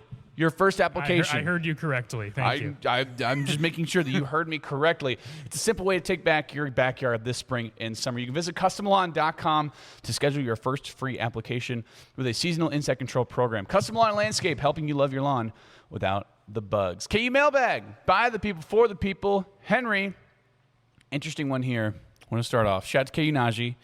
Always good to hear a KU Najee. Always good to hear from KU Najee. He sent this last week. He also sent another one this week, but he sent the one last week after we pre-recorded. So I'm going to ask this question again, but this is a really good KU question. He says, would you rather have gotten to see a fully healthy Jalen Daniels or a fully healthy Darren Peterson? Good question. That's really good. My initial inclination is this. Okay. Jalen Daniels, because of multiple seasons, would be affected by it. That's true. However, there is a twist here, because if Jalen were fully healthy in 2023, does he go pro? Or, regardless, he's not redshirting, so he wouldn't be playing in 2025. Sure. Does he transfer? Anything's possible. So Derek Young said there were legit rumblings about him going to USC. I remember that. But if you immediately, if you mean a fully healthy Jalen Daniels who plays the entirety of a season at Kansas in 2023 and 2024, 2023 they were pretty good regardless. Yeah. If Jalen were healthy, I honestly Jason don't Bean know. also, Yeah, like- I honestly don't know that would have changed. Would that have things helped? much. I mean, Jason Bean, like, would Jalen have had 500 yards, 500 plus yards in that guaranteed I rate think KU bowl? could have won the Oklahoma State game that year with Jalen. Yeah. Because that was one where Bean's mistakes kind of crushed them. But you don't want to undo things that Bean accomplished that year. True. And then I guess Jalen was healthy in 2024. He just wasn't very good for the first half of the year. But then Yeah. if he was fully healthy, then he would have had an entire spring. True. But then again, the receivers were also hurt that spring and fall. That's true. So there's very intricate. So, but think about it from the Darren Peterson I know, side of I things. know. Like, imagine if you had a healthy Darren Peterson for the Well, if you have him all season, then the team is probably just better throughout. Right. But Melvin Council and Trey White are probably worse than what they were. That's true. I think Melvin doesn't have the opportunity to step up and kind of take over the game. And also, same as Trey White. Like, Trey White doesn't have the ball in his hands as much. Probably doesn't shoot as many threes. What do you think about the 2024 season if Jalen had been healthy in the offseason leading up to it? I think if Jalen would have been healthy in the offseason leading up to it, I think he would have been better, off to a better start at least. Do you remember, because this was your first offseason, do you remember when we came back for the fall media day that August and it was like, today is the first day that Jalen, Lawrence Arnold, Quentin Skinner, and Luke Grimm have all been on the field together. And we were all Really? like, wow, that's really cool. And then it's like, looking back on it, it's like, that's not good. No, it's not. Yeah. Like mid to late August. And then, of course, Yeah. after the season, everyone was like, well, we didn't have our quarterback and our receivers on the field at the same time until Yeah. whatever that was, August 20 something. Right. So- Also, it didn't help that you had Jeff Grimes as your offensive coordinator. That But I wasn't honestly fun. think, having considered it more, maybe KU makes a bowl that year. Yeah. But if you I have a think fully they healthy win- Darren Peterson, he's an All-American and Big 12 Player of the Year. Yeah. Yeah. Darren Peterson plays 35 minutes a game, first team All-American by no question about Because it. Jalen doesn't play regardless of whether he transfers or anything, he doesn't play in 2025 if he's fully healthy in 2023. Right. Because Also- that's just how eligibility works. Also, I think if Darren was fully healthy, I think he goes number one overall. Which, I guess granted, because the Wizards needed a wing and they didn't need a point guard. Still, it might have been AJ. I don't know. That's an interesting question. I think I take Jalen, but also I like the story of Jason Bean. Like, Yeah. you can't tell the story of Kansas football, at least in the Lance Leipold era, without Jason Bean. Yeah, imagine if it was like, after his heartbreaking conclusion of the Liberty Bowl, Jason Bean chose to stick around, and then he didn't do it. play. And then he Yeah, didn't it's play. like, okay. I think they were actually trying to make him a wide receiver that They year. were. If Jalen had not had the back injury, so maybe it would have been Jason Bean with a heroic touchdown catch. Right. in the- Yeah, who knows? Yeah, that could have been fun. They were trying to transition him to wide receiver. I know that he was working at it. But still, that's a cool. If you have a healthy Jalen, you don't get the Jason Bean redemption arc, You don't. which I think is And important to. KU has to get a quarterback after the 20. Either KU gets a portal quarterback last year, or we're doing the Cole Ballard and Isaiah Marshall thing a year Last earlier. year, yeah, that's true. I'm gonna go opposite. I'm just gonna say Darren Peterson. I just wanted to see Darren Peterson. Yeah, I've I like watching decided him to play. lean toward Darren Peterson as Yeah. well. I think there's too many good, fun storylines for Jalen. Yeah. To Also, the- Darren, a generational player. I would have Yeah. liked to see him play more than 9 times at Allen Fieldhouse, probably just from a selfish perspective. Absolutely. Also, K. Najee asks, will Najee Cox have more or less than 30 receptions, 537, and 1 touchdown? I'm going to say less because he's 1 touchdown? 537 He'll yards. have more and than 1 one touchdown. So But he's gonna have the less second part of it is what 2014 KU wide receiver. This is your area. 2014 It is. KU receiver. It is, but I'd like to I'm probably gonna look I'm it up. excited for Najee Cox, but I think he's going to be a pretty decidedly third option guy, and so therefore I don't think he will get either 30 catches or 537 receiving yards. Sure. I do think he'll have more than 1 touchdown because his size will make him a red zone target. Sure. Oh my God, Is it- Nigel King. Yeah, I would not have guessed that. Shout out. Do you know who the quarterbacks were that year? Oh God.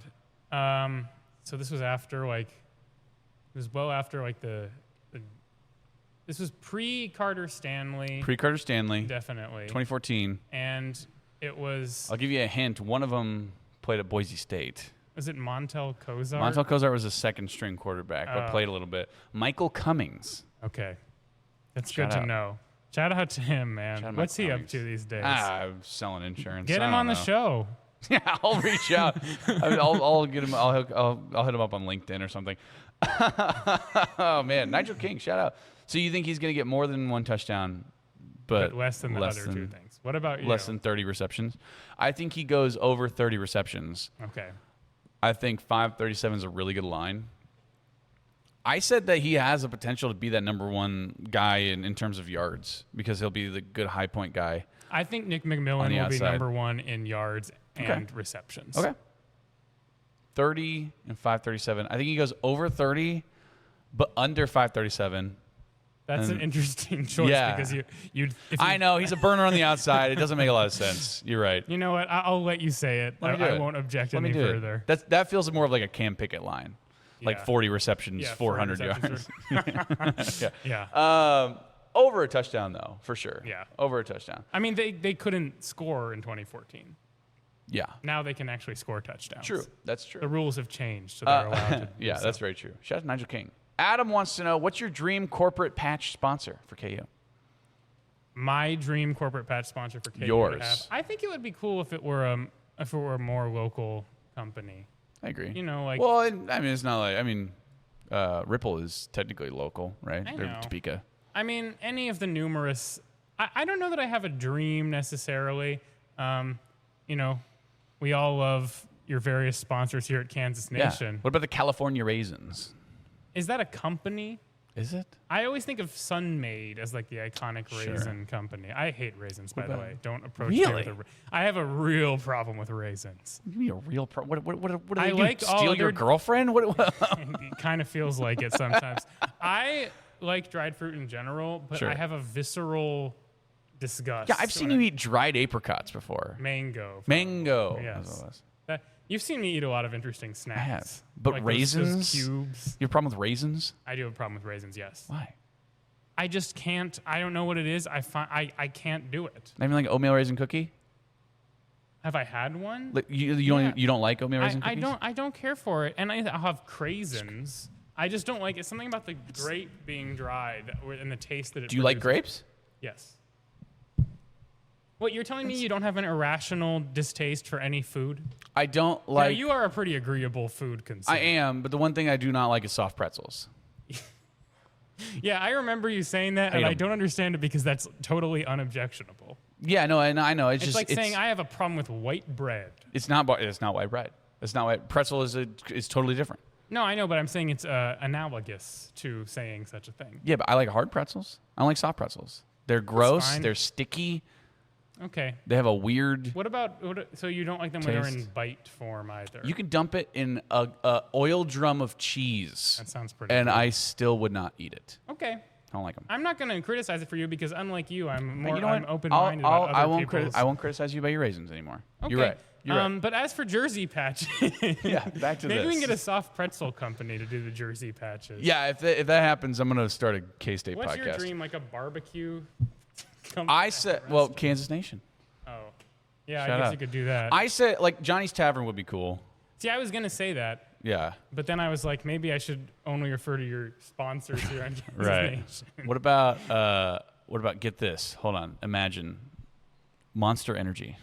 You know, that's a brilliant idea. And, you know, if you got one Monster Energy logo, Why not not have go two? all the way in and have two? They've probably got an alternate logo. You know how sports teams will have alternate logos, True. like the Browns with that weird elf guy? Yeah. There's probably a Monster Energy secondary I'm logo. sure there is. Yeah. They could fit like a couple. like I always say, like a skateboarding lizard or and something. they'd probably only get $1 million for that one, too. Right. Exactly. Yeah. You know, this is not a hypothetical question because KU can still add more logos to That's its true. apparel and equipment. If I'm gonna be honest, and like shout out to the people obviously giving Kansas money.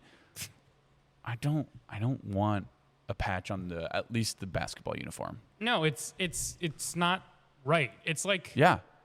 I mean, think about like an iconic. But granted, jersey, but like something the Lakers and the Celtics, like they have Like think about patches like now. the red and blue striped jerseys of FC Barcelona and how great and iconic those are. And Yeah. now you got to look at them and it says like Fly Emirates or whatever. Qatar Airways. Oh, yeah, Qatar I don't Airways, know yeah. what their actual Something, yeah. sponsor is, but it's just like this to me is the equivalent of that. Kansas basketball is on the same That's level. fair.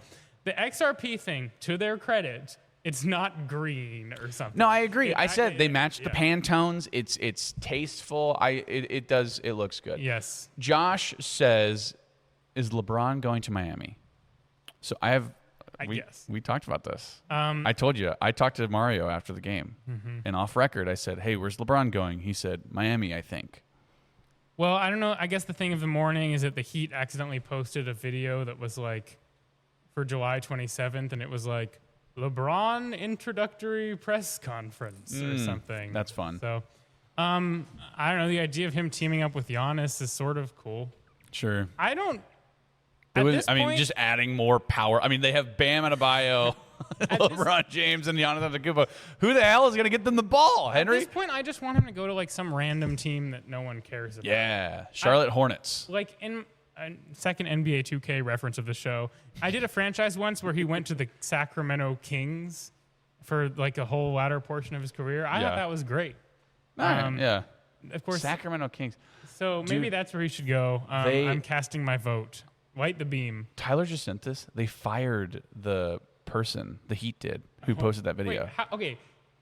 They said They announced that they fired no, somebody? they found the LinkedIn they found the LinkedIn thing.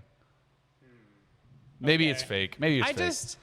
I find hard to believe that within hours of something happening, someone would like update their LinkedIn. Sure, that's about fair. a highly sensitive matter. Do That's I think LeBron will go to the Heat? No, I think he's going to go to Cleveland. Ooh, Not based on anything. Shreyas said Philly. I mean, they're built to have a LeBron James.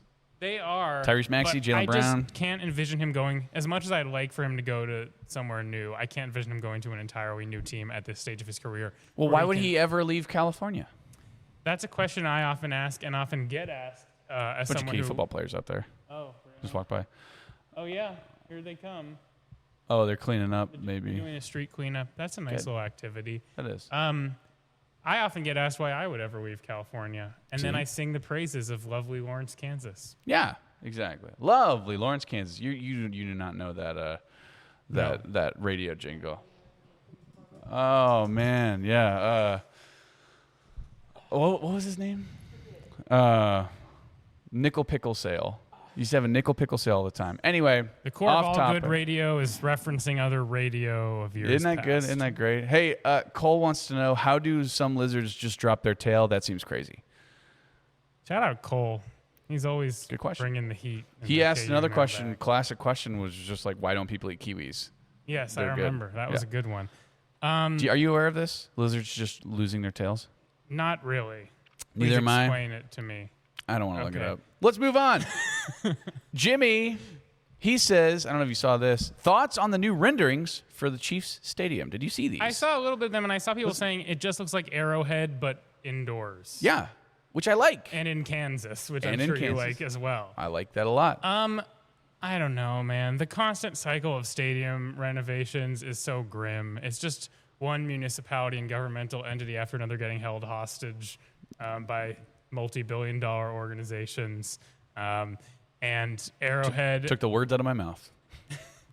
You actually, I mean, you are right about that, though. as we saw this summer, Arrowhead is perfectly capable of hosting a world-class sporting event. Yeah, I agree, but also like they can't host like Super Bowls and March Madness, and I think that's really I kind know. of the Super Bowls and March Madness are like the two things I think that they want. And obviously, they will get those when they build a new stadium because the Kansas City Sports Commission has proven itself to be a force to be reckoned with, and they're centrally located, and they have the infrastructure, and there's all the hotels and everything, and they've shown with the World Cup they can do the transportation and whatnot. So they will get those.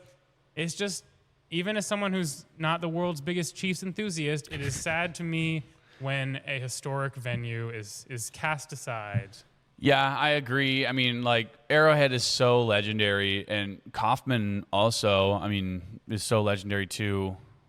But at the same time, like it was either ready for a renovation. Also, it's in the middle of nowhere. Like I do hate the location. That is true. That is really not great. And I'm not saying that like Legends isn't also in the middle of nowhere. Like it's not close to a lot of things. No, but what it does have is the mixed use development. Yeah. Everyone loves their mixed use development. Yeah, I know it. It's gonna be closer to my parents, so that'll be cool. The Closer to us. renderings look pretty decent. Yeah. I don't want to criticize them. They do look very similar to what they have currently. Again, because like it goes to a point like Arrowhead did, like the corners, which I do like that, and they're just putting a dome over, but the dome is supposed to be clear, which I like. Yes, I love that. That's modern and stylish. Yeah, absolutely. I like him. I do like the new renderings. I think it's gonna be gonna be cool. I'm all for it. It'd be cool if they could pay for their own stadium, but that's neither here nor there. Tyler says, if you had a pet parrot, what would you teach it to say? I'm just going to say the first thing that came to my mind. I would teach it to recite the Gettysburg Address. Ooh, that's good. Very first thing that came to my mind. And as they say, first thought, best thought. I didn't want to think anymore. Yeah. 7 years ago. That's good. And so on. I think it'd be funny if, like, it'd be a funny bit to teach it, like, the only thing it says is, help, he's keeping me hostage. Like, I think that'd be kind of fun, right? That could be fun. It could also get you in some trouble. Yeah, I know, but that's if people don't know that it's a parrot. If add a you little think it's excitement. a strange-sounding human. Well, I guess that's true. It could get you in trouble. Yeah. Or maybe I've cast a spell on somebody and I turned them into a parrot, and that's all they can say. Great point. Help! This man turned me into a parrot. That's really good. That's actually. good. Yeah. Have you seen? Help! I've been turned into a parrot. Yeah, I think you. My name is Martha Johnson. I think. Like, just get really specific. Yeah. I live at 425 Oak Street. Please help me.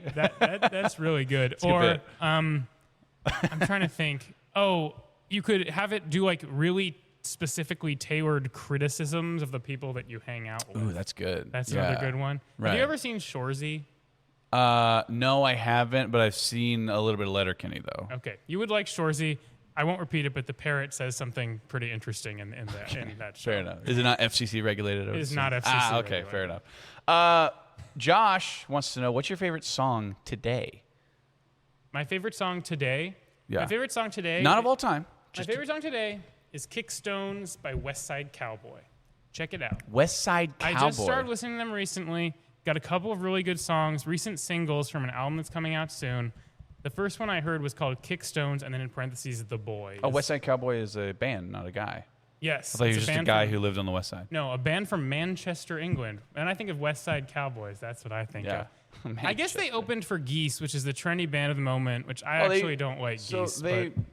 They just formed in 2023. They're I know. like a new band. I feel like I'm catching a rising star. Wow. They got great harmony vocals. And Kickstone is one of those songs where it has an amazing build-up. What's it called again? Because they have strange taxidermy. Kickstones is the new song. They might not have updated it. Kickstones and then parentheses, The Boys. That's my favorite song of the day.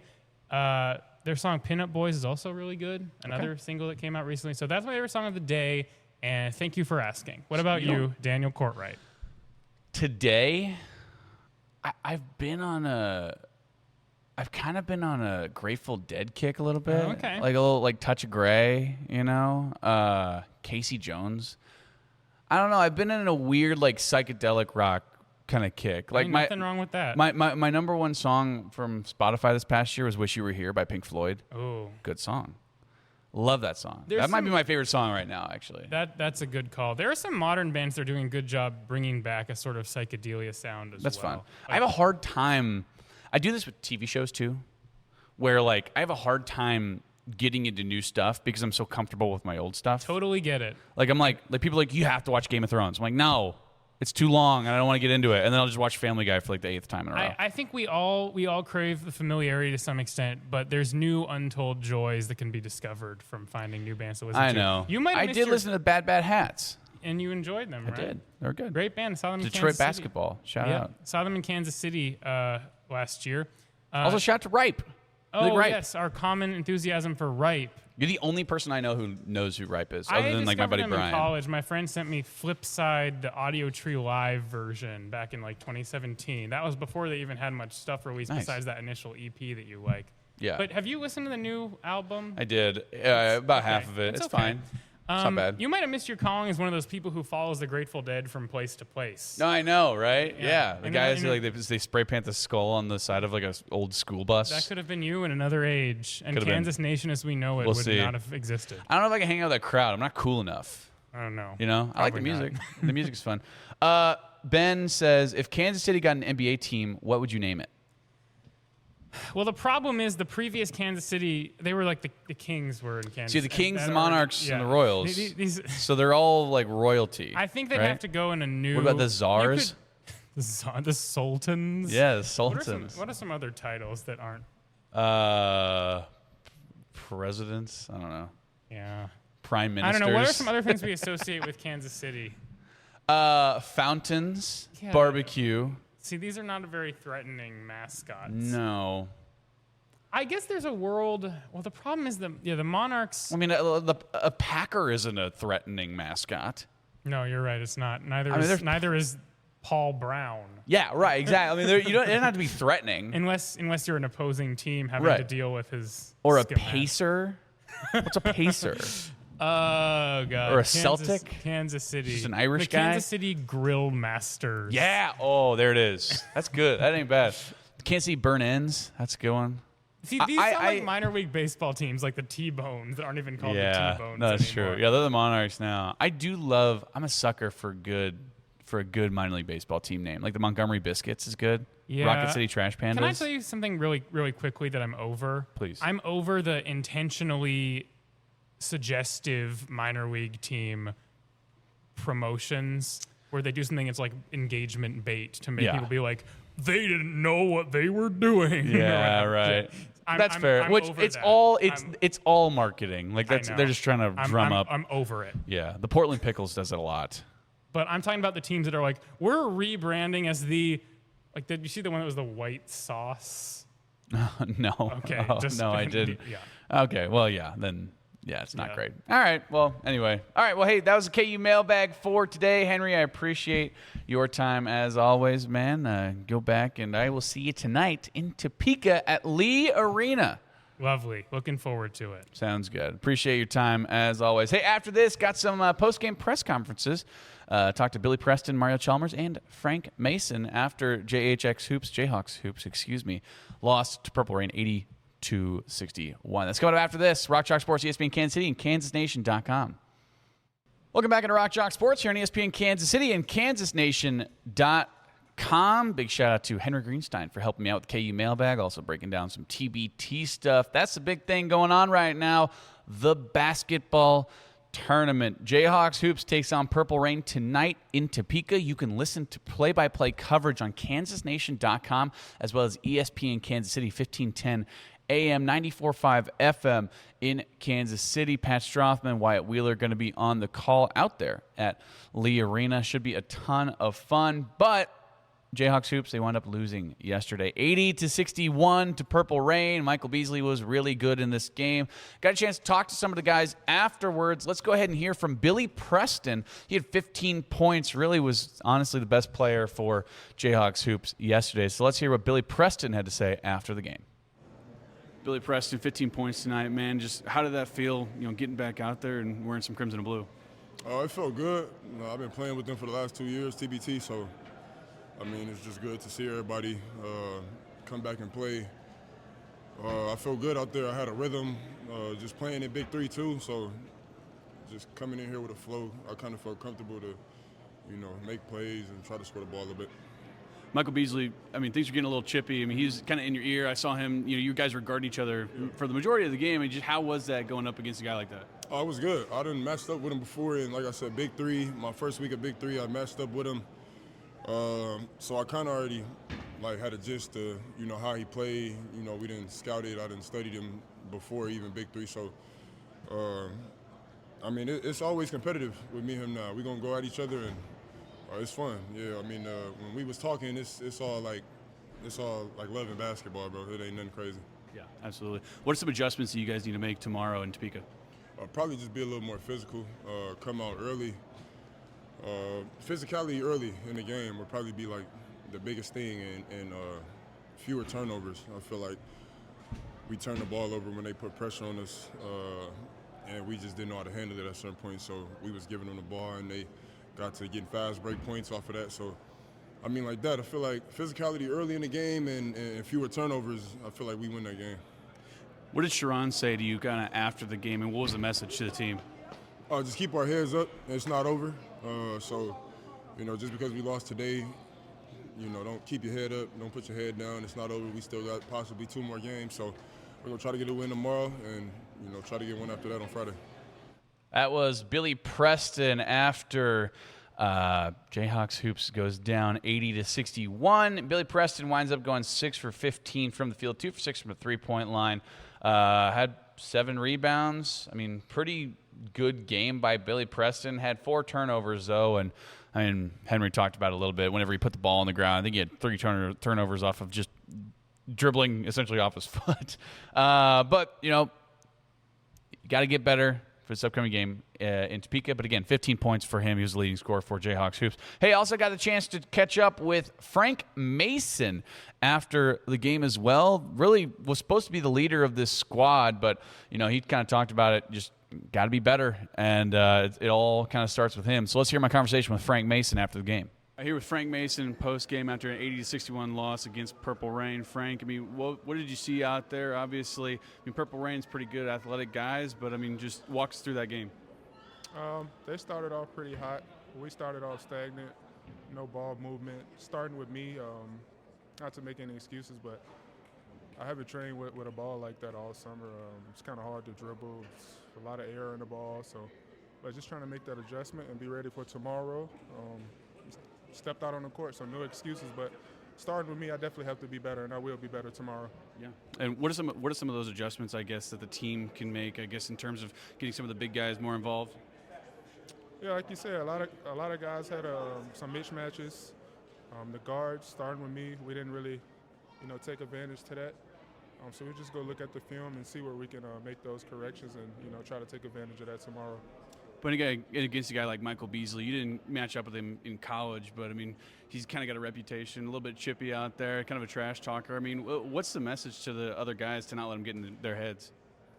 It's part of the game. It's just, everyone's competitive, so, everyone wants to win, obviously. And we've been a part of something like this, so, just staying focused and locked in on the end goal, and, that's pretty much it.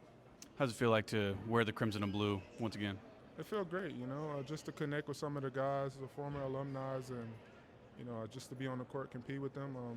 Not happy that we win, but the good thing about it is we got another chance tomorrow, and, we'll play better, a lot better. Thanks. Frank Mason wound up with 10 points yesterday, 3 for 11 from the field, 2 for 4 from the three-point line, and 7 turnovers from the former Naismith Player of the Year. And again, I don't want to give criticism to Frank Mason because I love Frank Mason, but it kind of does start with him, right? He's the facilitator. He's the leader when he's out there. He's the one playing point guard. And, whenever he has the ball in his hands, a lot of ISO ball, a lot of trying to play hero ball. I talked a lot about that in the opening segment, and it just wasn't working for Frank. Hopefully he can kind of get some of his mojo back and be that Frank Mason that we all know and love, because I miss watching Frank Mason play basketball, and what I saw last night was not Frank Mason's style of basketball, at least what I remember, right? So hopefully he figures it out and comes back again tonight in Topeka, because right now JHX Hoops, in a winner-go-home situation. They have to absolutely win this next game at Lee Arena. So, again, all kind of starts with Frank. Also got a chance to talk to Mario Chalmers after the game. Talked a little bit about Sherron Collins being his coach when they were teammates, and Mario's actually older than Sherron. Talking about Michael Beasley as well. So let's go ahead and hear that conversation I had with the legend who hit the shot, Mario Chalmers. Here post-game with Mario Chalmers after an 80-61 loss over Purple Rain. Mario, what did you see out there? Just kind of walk me through that game. We just got to work on some things, fine-tune things, get everybody on one accord, and then we'll be ready. Yeah, absolutely. What are some adjustments that need to be made for Topeka tomorrow? Play harder. Just play hard. Absolutely. Hey, I get it, man. Harder. Yeah, right. Absolutely. How does it feel to be wearing the crimson and blue again and be playing with some of these guys? It feels good. Be back where kind of it all started for me, and come back and represent the KU tradition. So it's good to put the jersey back on. How's it feel to have Sherron being your head coach? He's a little bit younger than you, but I mean, is it hard to kind of view him in that kind of sense? Nah, definitely not, because he's already an established coach, coaching at the high school in Kansas City. And then, being a point guard, you're always a coach on the floor. So it's just a difference of seeing him next to me and not on the court with me. So. Yeah, that makes sense. Going up against a guy like Michael Beasley, I mean, obviously, with Michael, I mean, you play with him for a long time. You played with Michael for a long time, big three, different things like that. That's a guy who can get in your ear, obviously, right? I mean, what do you tell the guys whenever he's going off like that? Leave him alone. I mean, that's just Bees. He gonna come talk to me because that's just how close we are. So let me do all the talking, and then we'll go from there. Absolutely. Well, thanks, Mario. I appreciate it. That was Mario Chalmers after the 80-61 loss against Purple Rain. Mario didn't do a whole lot out there on the court. Only 8 minutes, 0 for 1 from the field. Nothing on any of the other stat sheets except for one personal foul and no rebounds, no turnovers, no assists, nothing. 8 minutes for Mario, and playing against his current, I guess technically teammate on Miami 305 for the Big Three, Michael Beasley. I posted a video of Beasley kind of getting in the ear of Mario Chalmers. Talked a little bit about them, and he said, "Yeah, that's just Michael Beasley. Play with him for a long time, and tell the other guys, hey, just leave it alone and kind of let me deal with it," because Mario Chalmers, I think, knows how to deal with Michael Beasley probably more than the average person. But hey, like I said, you got to go out and you got to win this next one, man, because it's, like I said, it's win or go home. It's very, very important for this JHX Hoops squad to win this game, or else it's over. And it's gonna suck if that happens. So you gotta mesh together as a team. Hopefully Jamari Traylor is going to be back. I know he got dinged up a little bit in the last game, so obviously you need that help down low. Kevin Young needs to be a lot better. Billy Preston needs to do a better job in terms of crashing the boards and playing sort of at that bigger man position. Carlton Bragg, the exact same way. Carlton Bragg didn't do a whole hell of a lot. He had 13 minutes in this game. Yesterday at Bramlage, only 2 points, only a couple of rebounds. I mean, Carlton Bragg needs to kind of learn how to play that power forward position. You might get Darnell Jackson, which could be okay for you. He's a big body, going to be down there raking in some rebounds. I know he didn't play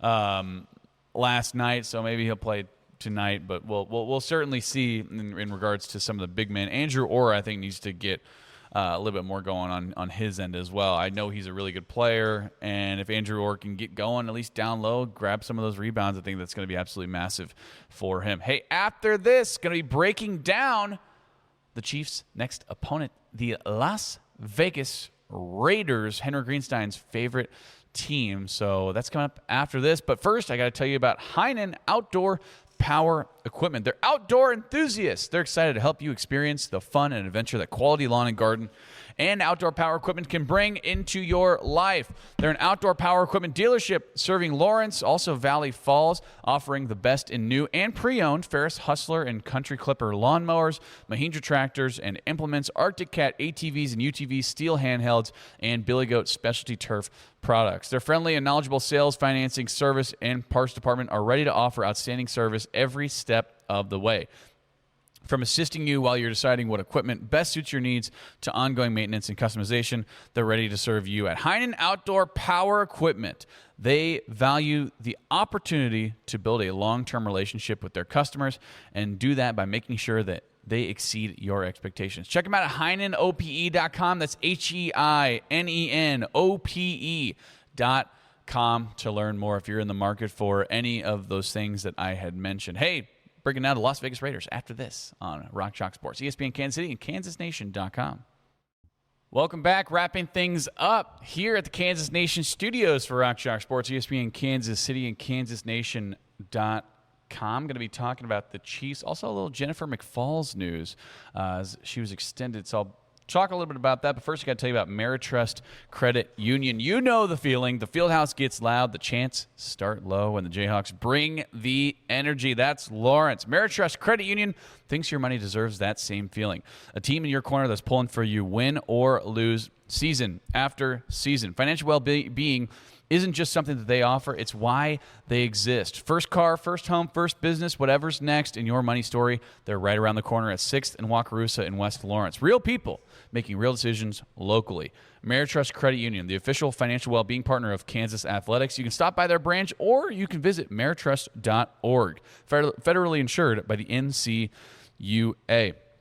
I'll talk a little Chiefs football, but first got to tell you about some interesting news coming out of Kansas softball. After leading KU to an NCAA tournament appearance for the first time since 2015, KU head softball coach Jennifer McFalls has signed a 3-year contract extension with a 4th-year option through the 2030 season. And in her 9 years here, Jennifer McFalls has led the Jayhawks to a 181 and 212-1 overall record and a record-breaking 2026 season with the most single-season wins since 2015 and the first NCAA tournament appearance in over 11 years. It was Jennifer McFalls' first time going to the NCAA tournament as KU's head softball coach. Travis Goff said, Coach McFalls continues to provide strong leadership for our softball program, and we're very pleased with the progress the team is making.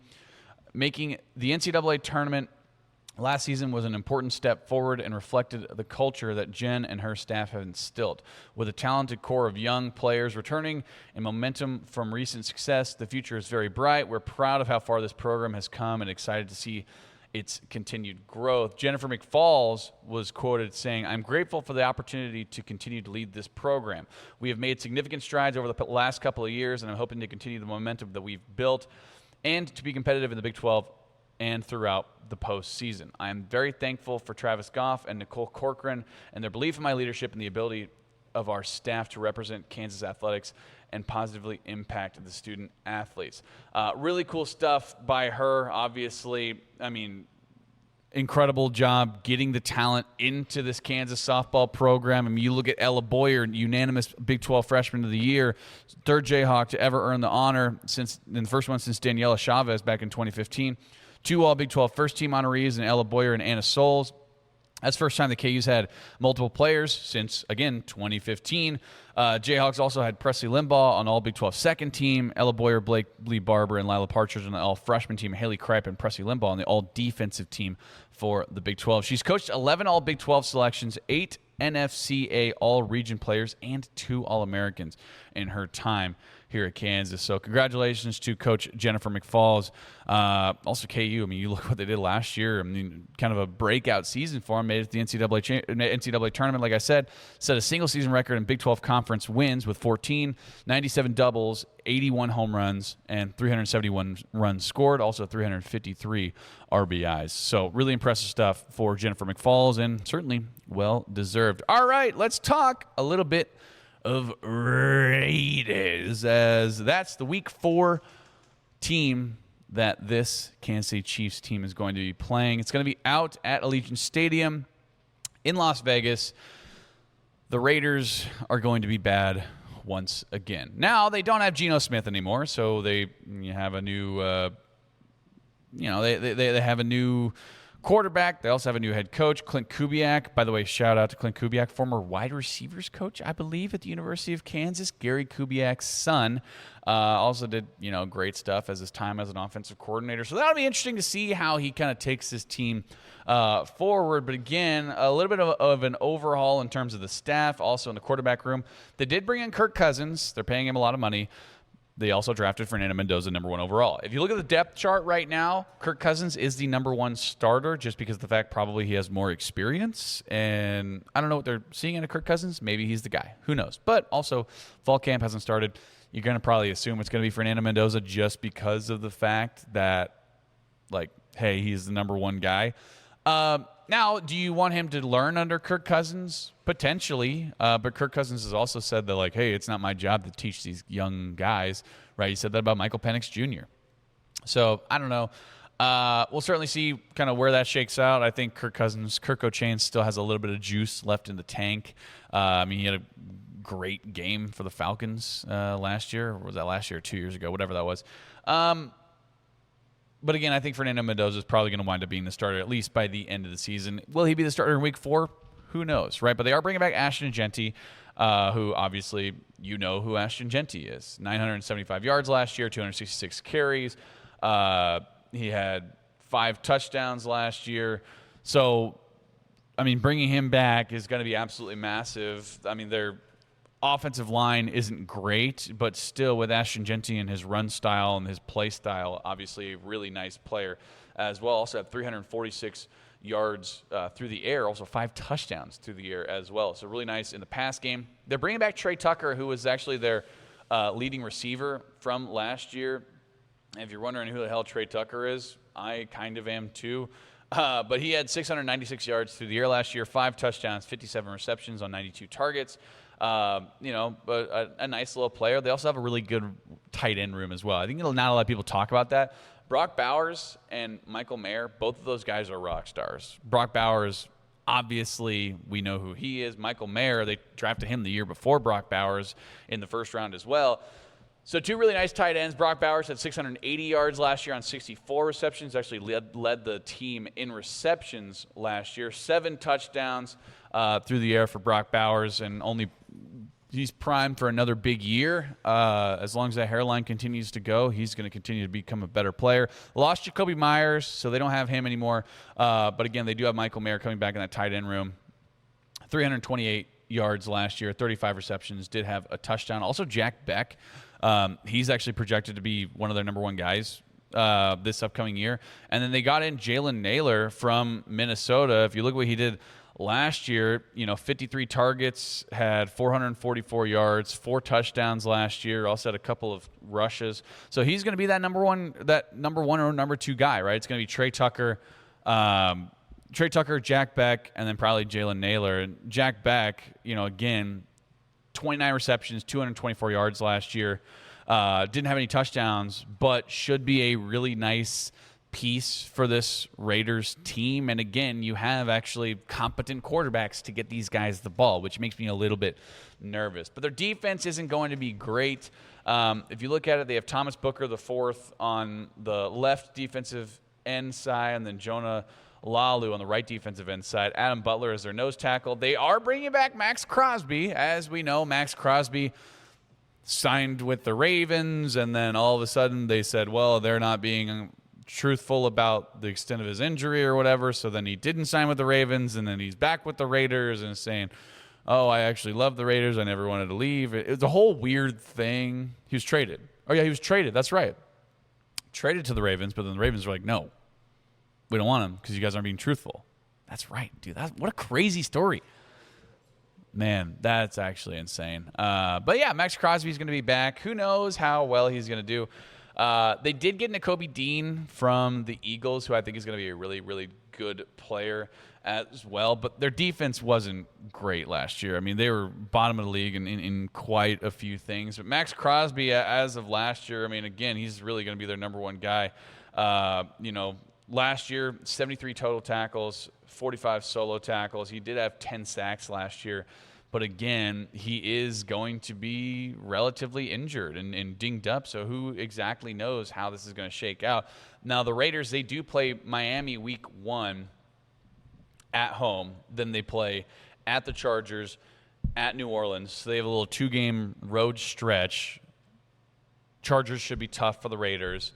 Who knows how it's going to shake out in New Orleans, obviously with Kellen Moore at the helm. They do have Tyler Shuck. I think they're signing Alvin Kamara again. So Alvin Kamara is still going to be back. The Saints are just a weird team. They're incredibly mid to low mid. I think the Raiders are worse than the Saints, so they could be coming off of a 3-game stretch going 1-3. I think they could beat the Dolphins. I think Dolphins are going to be really bad this year. So 1-3 coming back home off of a 2-game road stretch going up against Kansas City Chiefs. And if you look at the Kansas City Chiefs could be 3-0 heading in, or they could be, 1-3. And I don't think that's out of the realm of possibility, right? I mean, you have the Cowboys, or not the Cowboys, the Broncos at home. That one's going to be tricky, right? You don't know what you're going to be getting out of Patrick Mahomes week 1, if he's even going to be playing week 1. It could be Justin Fields, which if you're Sean Kellerman, then, he's going to put up 1,000 points and 1,000 yards in that game alone if it's Justin Fields, because he loves Justin Fields. I don't love Justin Fields. I think the Chiefs have a lot of shoring up to do. I mean, you look at the Chiefs depth chart right now, right? You do have Kenneth Walker. It'll be nice to see, but also at the same time, you need more in-game reps in order for him to really feel comfortable in this style of offense. Rashee Rice, who knows, right? Who knows how that's going to work out? Xavier Worthy, he's questionable right now. He's been dinged up all through this offseason. Who knows if he's going to be healthy? Tyquan Thornton, he's really your number one guy who's healthy right now, and he's really only a deep ball threat. I don't think he's great, down in kind of the intermediate passing game. So I don't love it out of him. Jalen Royals could have a big year this year. I'm really high on Cyrus Allen. I do think that he's going to get a lot of play, especially early with the Rashee Rice stuff and different things going on there. Again, I want Rashee Rice off the team. That's just me. I think that not off the team now, but his contract is up after this year. I think you absolutely get rid of him. You that's just a headache that you don't want to deal with anymore. And then looking down the line at the wide receiver room, you have Jason Brownlee, Jimmy Holiday, Andrew Armstrong. I mean, who are these people, right? You're very, very thin at the wide receiver room. Now, the Raiders' defense isn't great, but still, you're going to be at the point when you're in week 4 still trying to develop that chemistry, still trying to figure out what your identity is. So this could be an easy trap game. You're coming off of a Miami Dolphins game that you're probably going to win, so you're probably going to be feeling good about that. Hopefully Josh Simmons is healthy. Hopefully everyone on the offensive line is healthy, and hopefully you have Patrick Mahomes, who's healthy again for this Raiders squad. But again, it's the Raiders. I'm not super worried about the Raiders. Don't tell Henry Greenstein I said that because of the fact that Henry loves the Raiders. He's a big he's our resident Raiders insider, our resident Raiders fan. So it'll be interesting to see. Like I said, I don't know who's going to be starting, whether it's going to be Kirk O'Chains, Kirk Cousins, or if it's going to be Fernando Mendoza. But they do have some nice players. I mean, if you want me to be completely honest, I like Jalen Naylor. I do like Jack Beck. I love their tight end room, right? I mean, they have an okay offensive line. I don't think it's fantastic by any stretch of the imagination. So if you can get some pass rush, if you can get R. Mason Thomas and George Karlaftis in the face of whoever the quarterback is going to be, again, Fernando Mendoza is a playmaker in situations like that. Kirk Cousins is not really necessarily a playmaker in situations like that. So again, we'll certainly see. I'm going to say it. Chiefs are going to be 3-1 after this game. 3-1. They either lose to the Broncos. I keep on saying Cowboys. They either lose to the Broncos or they lose to the Colts, and then they beat the Dolphins, and then one of the other two, and then they're going to beat the Raiders. 3-1 after this.